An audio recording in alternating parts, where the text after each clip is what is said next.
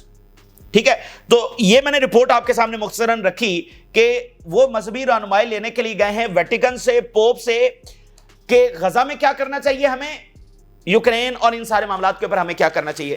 جو زیادہ ڈسکشن تھی وہ وارز کے اوپر تھی. کون سی 2 وارز؟ غزہ اور یوکرین. اچھا، اب پوپ کی جو پوزیشن ہے وہ ہمارے سامنے ہے.